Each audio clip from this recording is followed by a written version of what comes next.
FIR असलेल्या अनेक प्रकरणामध्ये परस्पर कायदेशीर समझोता वेळ आणि ताण वाचवू शकतो. एखादा FIR पोलीस स्टेशनमध्ये दाखल झाला तर त्या FIR बाबत तडजोड होऊ शकते का परत नंतर? खूप महत्त्वाचा प्रश्न आपण विचारला. नमस्कार मित्रांनो, मी आपला वकील मित्र ॲडव्होकेट कैलास नाईक. आपल्यासोबत आज ॲडव्होकेट शुभम मोठे साहेब आहेत. तर बऱ्याच वेळा आपल्याला माहीत आहे की एखादा गुन्हा घडतो. एखादा गुन्हा घडल्यानंतर ज्यांच्या बाबतीमध्ये गुन्हा घडलेला आहे, उदाहरणार्थ ज्यांना मारहाण झालेली आहे किंवा इतर काही ज्यांच्याबद्दल गुन्हे घडलेले आहेत, तर ते पोलीस स्टेशनला येतात आणि जे दखलपात्र गुन्हे असतात, म्हणजे ज्याची दखल डायरेक्ट घेतली जाते, ज्याच्याबद्दल FIR जो आहे तो दाखल होतो, तर त्या दखलपात्र गुन्ह्याच्या संदर्भामध्ये पोलीस स्टेशनला येऊन FIR दाखल केला जातो. FIR म्हणजे फर्स्ट इन्फॉर्मेशन रिपोर्ट, गुन्ह्याची खबर. तर फिर्याद ज्याला असं सुद्धा आपण म्हणूया, तर ती फिर्याद दाखल झाल्यानंतर, FIR दाखल झाल्यानंतर ते फिर्यादी FIR दाखल करतात आणि FIR दाखल करून ते परत आपापल्या गावी जातात किंवा दवाखान्यामध्ये जातात, ज्या ठिकाणी त्यांना आवश्यक आहे त्या ठिकाणी. मग या दरम्यान काय होतं की जे गुन्हे घडतात ते बऱ्याच वेळा गावातील एकमेकांच्या सोबत असतात, नातेवाईकांच्या सोबत असतात, कुटुंबातल्या लोकांच्या सोबत असतात, शेजारच्या बांधकऱ्या सोबत असतात. मग हे FIR दाखल करून गेल्यानंतर पोलीस स्टेशनला फिर्याद दाखल करून गेल्यानंतर जे नातेवाईक असतात किंवा जे गावातले प्रतिष्ठित लोक असतात, ते एकत्र बसतात की कशाला भांडण वगैरे, मारामारी झालंय. आता दवाखान्यामध्ये समजा जावं लागलं असेल तर बाबा आम्ही तुमचा दवाखान्याचा खर्च देऊ, तर तुम्ही केस मागे घ्या असं म्हणतात. मग आपसामध्ये त्यांची बैठक होते आणि ठरतं की बाबा आपली आता आपसात तडजोड झालेली आहे आणि आपण जाऊन केस माघारी घ्यायचे. तर एकदा FIR झाल्यानंतर तो FIR माघारी घेता येतो. हा आपल्या आजच्या व्हिडिओचा विषय आहे. तर दखलपात्र FIR दाखल झाल्यानंतर तडजोड होती गावात, तुम्ही सांगता त्याप्रमाणे, त्याला कायदेशीर आधी काय आहे का, म्हणजे कायदेशीर बाब आहे का ती? नाही, तडजोड ही खाजगीमध्ये झालेली आहे. आता तडजोड एकदा FIR दाखल झाल्यानंतर त्या केसचा फिर्यादी हा मालक नसतो, त्या केसचा मालक हा सरकार होतो. आपण पाहिलं असेल न्यायालयामध्ये ज्यांच्या केसेस आहेत त्याच्यामध्ये फौजदारी गुन्ह्यांच्या जे चार्जशीट आलेले आहेत, जे दखलपात्र गुन्ह्याचे पोलीस स्टेशन मार्फत, त्याच्यामध्ये माननीय न्यायालयाच्या बोर्डावर आपल्याला फिर्यादी म्हणून सरकार हे नाव दिसतं, त्या फिर्यादीचं दिसत नाही. त्याचं कारण असं असतं की फिर्यादीने एकदा फिर्याद दिली आणि तो FIR रजिस्टर झाला की त्या केसचा मालक हा सरकार होतो, म्हणजे सरकार पक्ष हा होतो, स्टेट गव्हर्नमेंट हा होतं. आणि त्यामुळं फिर्यादी पक्षातर्फे असं बऱ्याच वेळा आपण ऐकलं असेल, मूळ फिर्यादीचा संदर्भ हा कमी येतो. त्यामुळे एकदा फिर्याद दाखल झाल्यानंतर गावामध्ये जरी आपसात तडजोड झाली, कुटुंबामध्ये जरी झाली, तरी तो जो FIR आहे तो माघारी घेता येतो. म्हणजे त्यासाठी एकदा FIR दाखल झाल्यानंतर त्याचा तपासच व्हावा लागतो, त्याचं चार्जशीटच माननीय न्यायालयामध्ये यावं लागतं, किंवा तपासाच्या दरम्यान हा गुन्हा घडल्याचे निष्पन्न झाले नाही असे म्हणून पोलीस अधिकारी जे आहेत ते चार्जशीट पाठवण्याच्या ऐवजी माननीय न्यायालयामध्ये रिपोर्ट पाठवू शकतात आणि ती केस फाईल होऊ शकते. म्हणजे दोन ऑप्शन आहेत. एक म्हणजे पोलीस अधिकारी यांनी तपास करून गुन्हा निष्पन्न झाला नाही असा म्हणून रिपोर्ट पाठवणं आणि त्या रिपोर्टच्या आधारे माननीय न्यायालय ती केस फाईल करते, म्हणजे आरोपीला न्यायालयामध्ये यावं लागत नाही परत. दुसरा पर्याय म्हणजे जर समजा चार्जशीटच पाठवलं गेलं तर त्यामध्ये आपसात तडजोड झाल्यानंतर न्यायालयामध्ये सुद्धा फिर्यादी जे दखलपात्र गुन्हे आहेत तर त्याच्यामध्ये अर्ज देऊन मला केस चालवायची नाही, निकाली करा असं म्हणू शकत, जे पोलीस स्टेशनला FIR दाखल झालेलं आहे त्याच्या संदर्भात. त्यासाठी त्या फिर्यादीने न्यायालयाच्या साक्षीच्या पिंजऱ्यामध्ये यावं लागतं आणि त्यांनी जी घटना फिर्यादीमध्ये सांगितलेली आहे त्याच्या विसंगत जबाब द्यावा लागतो की असं काही घडलं नाही वगैरे. मग त्याला साक्षीदार फुटला म्हणून सरकारी वकील उलट तपास घेतात. त्या उलट तपासामध्ये ते असं सुद्धा विचारतात की तुमची आपसात बाहेर तडजोड झालेली आहे म्हणून आरोपीला वाचवण्यासाठी तुम्ही खोटी साक्ष देताय वगैरे. तर न्यायालयामध्ये येऊन जबाब फिरवावा लागतो, त्यावेळी ती केस जी आहे ती निकाली होते. आणखी एक पर्याय आहे मोठे साहेब की समजा FIR दाखल झाला आणि आरोपींना असं वाटलं की तडजोड ही झालेली आहे आणि FIR जो आहे तोही खोटा आहे, चुकीचा आहे, तो मला मान्य नाही, तर तो FIRच रद्द करावा म्हणून तो जो आरोपी आहे तो माननीय उच्च न्यायालयामध्ये FIR रद्द करण्यासाठीची याचिका दाखल करू शकतो. FIR रद्द करण्याचे अधिकार हे माननीय उच्च न्यायालय सोडून इतर न्यायालयांना नाही.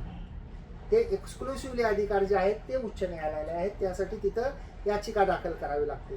तर त्याच्यासाठी हे 3 पर्याय आहेत. त्यामुळं जर तडजोड करायची असेल एखादी घटना घडल्यानंतर, तर ती तडजोड विशेषतः दखलपात्र गुन्ह्यांच्या संदर्भामध्ये, तर ती तडजोड ही FIR दाखल करायच्या आधीच केली पाहिजे. झाली पाहिजे. तरच पुढं ती केस रजिस्टर होणार नाही, पुढं ती केस साक्षी पुरावे होणार नाहीत, पुढं ती केस न्यायालयामध्ये येणार नाही. एकदा FIR दाखल झाल्यानंतर हेच 2 पर्याय आहेत. 3 पर्याय. पहिला म्हणजे पोलिसांनी तसा रिपोर्ट पाठवणं की तपासामध्ये गुन्हा निष्पन्न झालेला नाही, केस फाईल करावी.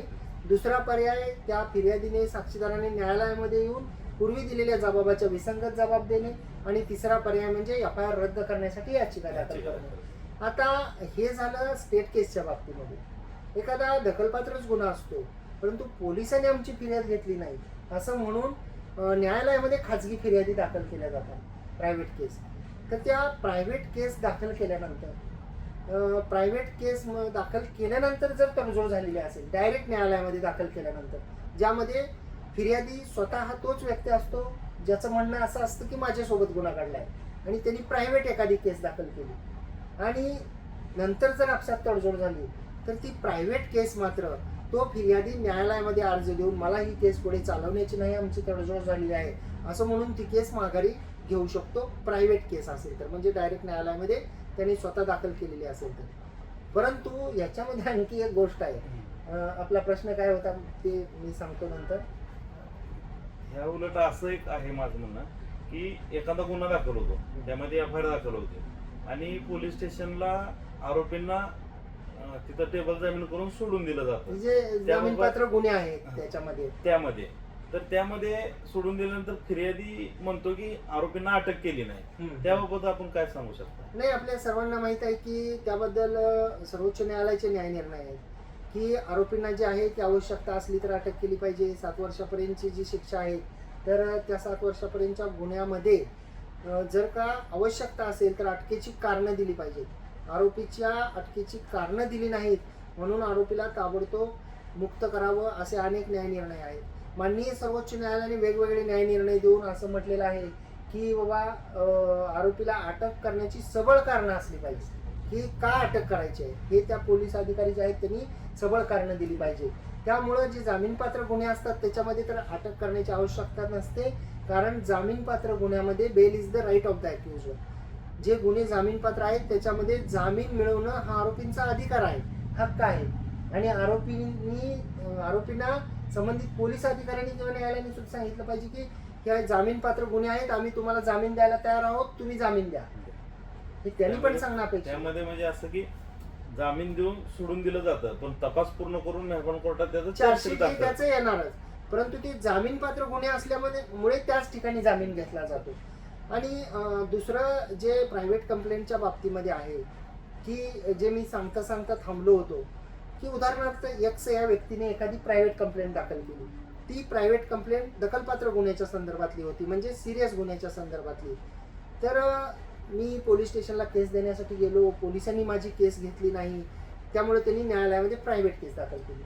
त्या प्रायव्हेट केसमध्ये माननीय न्यायालय त्या केसची चौकशी करण्यासाठीचे आदेश करू शकतात आणि चौकशीचे आदेश करून पोलिसांकडे पाठवू शकतात, किंवा त्या प्रायव्हेट कंप्लेंटमध्ये नमूद केलेल्या गुन्हा घडला आहे किंवा नाही याचा तपास करावा असे आदेश सुद्धा माननीय न्यायालय करू शकतात.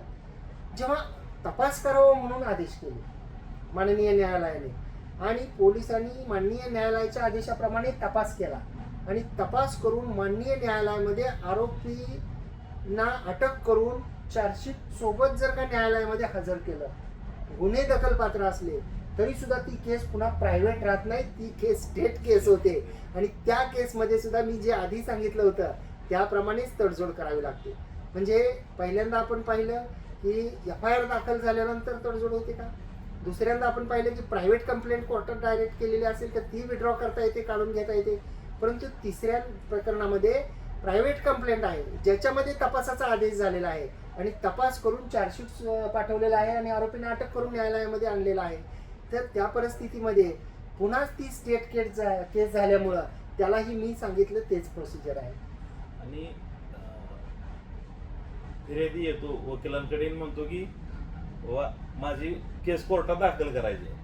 तर ती प्रायव्हेट केस झाली. हो. पण प्रायव्हेट केस दाखल करण्यासाठी फिर्यादीकडून वकिलांना नेमकं कोणती कागदपत्र दिली महत्वाची पाहिजे? माहिती. हा, बऱ्याच वेळा असं होतं की जेव्हा न्यायालयामध्ये येतात वकिलांकडे फिर्यादी आणि ते येतात, त्यांनी जाऊन ऑलरेडी एक केस दिलेली असते पोलीस स्टेशनला, परंतु त्यांनी दिलेली जी केस आहे ती अदखलपात्र गुन्हा म्हणून नोंदवलेली असते, ज्याला आपण NC असं म्हणतो. उदाहरणार्थ शिवीगाळ केली, दमदाटी केली अशा स्वरूपाची नोंदवलेली असते, किंवा साधी मारहाण केली, धक्काबुक्की केली, असे असतात ते NC म्हणून नोंदवलेले असतात. या उलट त्या फिर्यादीचं म्हणणं असं असतं की मला या ठिकाणी अशी अशी मारहाण झालेली आहे, मला जखमा झालेल्या आहेत, मी त्याबद्दल म्हणजे हॉस्पिटलला सुद्धा गेलेलो होतो सरकारी दवाखान्यामध्ये, तरीही माझी NC जी केस आहे ती नोंदवलेली आहे आणि एवढ्या मला जखमा असून तरी सुद्धा FIR माझा घेतला गेलेला नाही, NC घेतली, अदखलपात्र गुन्हा. मग बरेच वेळा काय होतं की जेव्हा पहिल्यांदा फिर्यादी पोलीस स्टेशनला जातात आणि ते सांगतात की अमुक व्यक्तीने मला मारहाण केलेली आहे, मला या जखमा आहेत, असं माझं गुन्हा केलेल्याचं स्वरूप आहे, त्यावेळी पहिल्यांदा जी आहे ती कधी कधी NC नोंदवून घेतली जाते आणि त्यांना यादी दिली जाते दवाखान्यामध्ये तपासायला जाण्यासाठी. त्या पोलिसांचं पत्र, ज्याला आपण यादी म्हणतो, पोलीस यादी, ते घेऊन ते फिर्यादी किंवा जे जखमी असतील ते हॉस्पिटलमध्ये जातात, ते तिथं तपासतात. बऱ्याचशा ज्या इंजुरी असतात काही वेळा मोठी साहेब की काही विजिबल असतात दिसणाऱ्या, काही इनविजिबल असतात, म्हणजे वरून मुक्का मार दिसतो परंतु आत फ्रॅक्चर आहे. जेव्हा अशा प्रकारे पहिल्यांदा NC दाखल केली, यादी दिली गेली, ते तपासणीसाठी गेले डॉक्टरांच्याकडं आणि डॉक्टरांनी तपासणी करून जर का सर्टिफिकेट दिलं आणि त्यामध्ये काही फ्रॅक्चर इंजुरी आल्या, तर ही जी केस आधीची दिलेली आहे त्याच्यामध्ये कलम वाढू शकतात, त्याचा FIR ही दाखल होऊ शकतो. असं नाही की आधी नाही केलं म्हणजे पुन्हा FIRच होऊ शकत नाही. परंतु जेव्हा न्यायालयामध्ये तिथं केस घेतली नाही, आम्ही म्हणतो तशी घेतली नाही, ॲक्च्युअल परिस्थिती वेगळी आहे आणि तिथं वेगळी केस घेतली गेलेली आहे, तिथं फक्त NC घेतलेली आहे, असं म्हणून जेव्हा लोक वकिलांकडे येतात त्यावेळी त्यांच्याकडं तशा पद्धतीचा स्ट्रॉंग पुरावा असला पाहिजे, जसं की ते दवाखान्यात गेले याचा पुरावा असला पाहिजे आणि एखादी घटना घडलेली आहे आणि ती सांगितली होती पण घेतली नाही, हा संपूर्ण मजकूर सुद्धा वकिलांना सांगितला पाहिजे. त्याचे जे साक्षीदार आहेत त्या साक्षीदारांची नावं सांगितली पाहिजे की हे लोक होते, यांनी मध्यस्थ केली, यांनी सोडवलं, किंवा हे जखमी झालेत, यांचंही त्या ठिकाणी घेतलं गेलेलं नाही, अशा प्रकारचे पुरावे देऊन मग न्यायालयामध्ये जी आहे ती प्रायव्हेट केस दाखल केली पाहिजे. म्हणजे फक्त फिर्याद प्रायव्हेट कोर्टामध्ये दाखल करून उपयोग नाही, त्याच्यासोबत आपल्याला आपले पुरावे सुद्धा द्यावे लागतात, तरच ती केस जी आहे ती पुढं माननीय न्यायालय तपासासाठी पोलिसांकडे पाठवतात. तर अपेक्षा करतो की ही माहिती आपल्याला समजली असेल, आवडली असेल. आपल्याला जर ही माहिती आवडली असल्यास या व्हिडिओला एक लाईक करा, व्हिडिओला शेअर जरूर करा. कोर्ट कचेरीच्या YouTube चॅनलवर जर आपण हा व्हिडिओ पाहत असाल, अद्याप जर का आपण सबस्क्राईब केलेलं नसेल तर सबस्क्राईब जरूर करा. बाजूचं बेल आयकॉनचं बटन जरूर दाबा, म्हणजे व्हिडिओचे नोटिफिकेशन आपल्यापर्यंत येतील. आपण जर या व्हिडिओला फेसबुक आणि इंस्टाग्रामवर पाहत असाल आणि अद्याप जर का आपण आमच्या या सोशल मीडियाच्या प्लॅटफॉर्म्सला म्हणजे फेसबुक आणि इंस्टाग्रामच्या प्रोफाईल्स आणि पेजेसला फॉलो केलेलं नसेल तर फॉलो सुद्धा करा आणि त्या ठिकाणी सुद्धा शेअर लाईक करा. धन्यवाद.